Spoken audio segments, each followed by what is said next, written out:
Di zaman sosial modern serba digital ini, stres adalah pembunuh diam-diam. Stres jangka panjang bisa ngehancurin tubuh perlahan. Hai, selamat datang, gue Farhasani dan terima kasih telah mampir.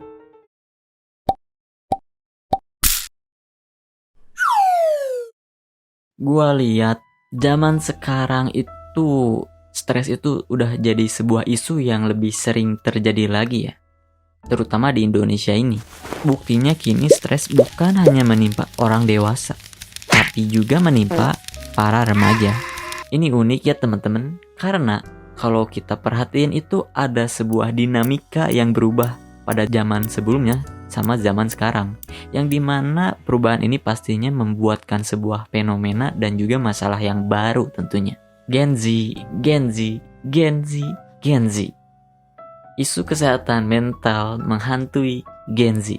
Ya, gue juga gak bisa menyangkal ini, karena ini berkaitan dengan data yang telah gue temuin soalnya. Jadi melalui grafik Negative Experience Index 2021, dikatakan bahwa setiap tahunnya pengalaman negatif manusia itu cenderung terus meningkat. Nah, dari data itu kita bisa berhipotesis nih, mungkin aja makin hari, isu kesehatan mental ini bakal lebih sering terjadi lagi ya di sekitar kita. Mungkin aja. Salah satu isunya adalah stres ini.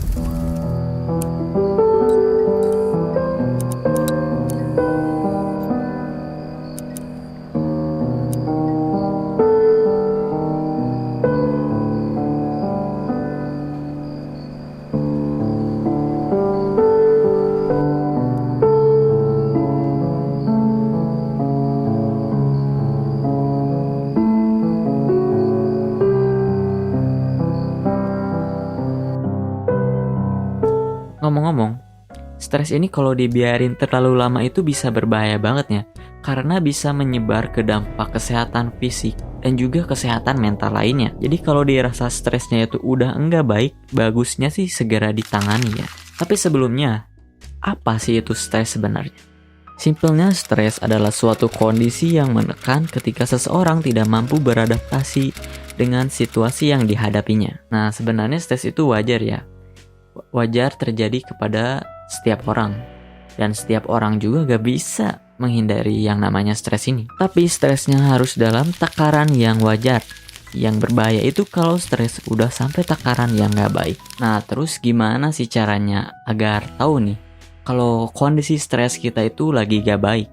Nah, di sini kita itu penting banget buat mengetahui kondisi diri masing-masing ya. Soalnya gue pernah mengalami stres yang dimana gue tuh gak ngerasa sedang stres, saking terbiasanya gue stres, dan akhirnya gue pun jatuh sakit. Nah, menurut WHO ini stres itu bisa kita kenali ya dengan ngelihat beberapa kondisi pada tubuh. Sulit rileks kah? Emosinya gak stabil kah?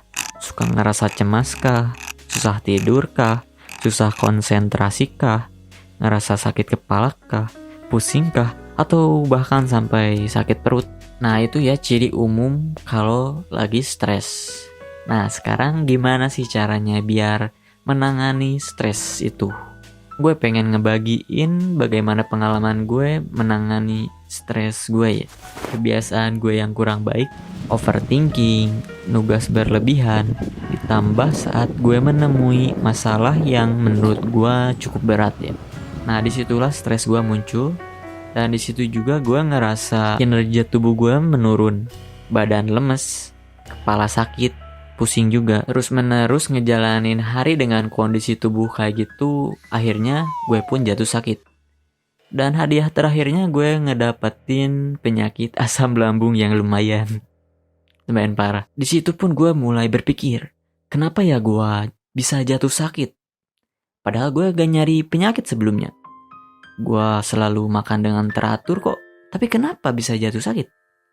Gue membenahi diri gue, berpikir, nyari informasi, merenung, dan akhirnya gue menemui bahwa semua itu disebabin karena stres gue.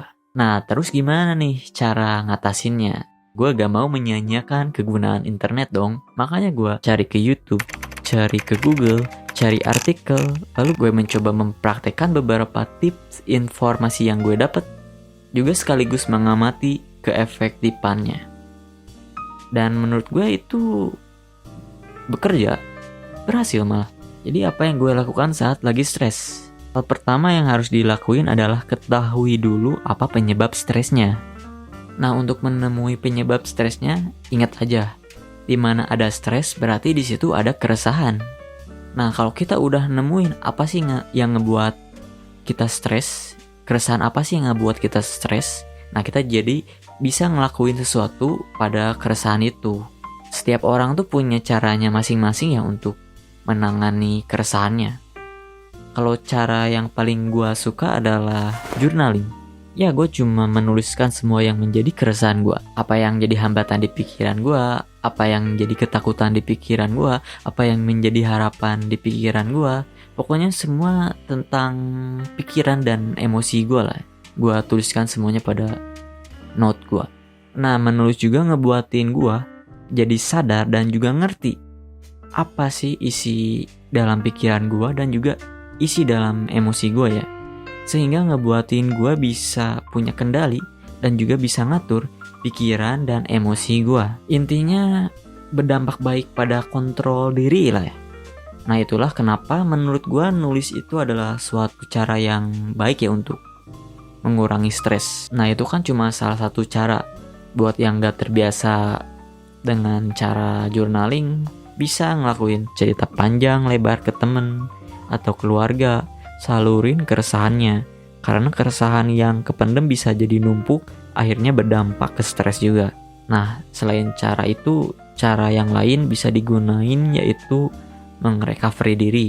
Hidup di zaman ini yang padat banget, entah itu oleh informasi, kerjaan, atau orang-orang, tubuh kita itu perlu ngejauh sejenak dari semuanya. Bisa lakuin dengan olahraga biar fokus ke kesehatan diri. Dengan olahraga juga tubuh kita itu akan ngelepasin hormon endorfin, jadi bisa ngurangin rasa stres. Atau bisa juga ngambil liburan, ngejauh sejenak dari semua permasalahan dunia ini. Atau bisa juga yang lebih simpel, hanya sekedar jalan-jalan di depan rumah, sekitaran komplek, atau di taman, bebas lah ya. Serta jangan lupa untuk selalu berpikir positif ya. Karena berpikir positif itu berdampak besar juga ke pengendalian stres ini. Nah, itulah beberapa tips cara yang gue lakukan untuk memerangi stres gue. Mohon maaf sekali kalau ada kekurangan dalam informasi yang gue berikan dalam narasi konten ini. Karena sejujurnya gue juga bukan ahli dalam bidang yang terkait ini. Tapi ini semua berdasarkan murni pengamatan gue, pengalaman gue, dan juga informasi yang gue dapatin. Nah, semoga aja bermanfaat ya. Nah, segitu aja dari gue, dan jangan lupa subscribe, like, and comment, dan terima kasih, sampai jumpa di video selanjutnya. Bye-bye. Bye-bye.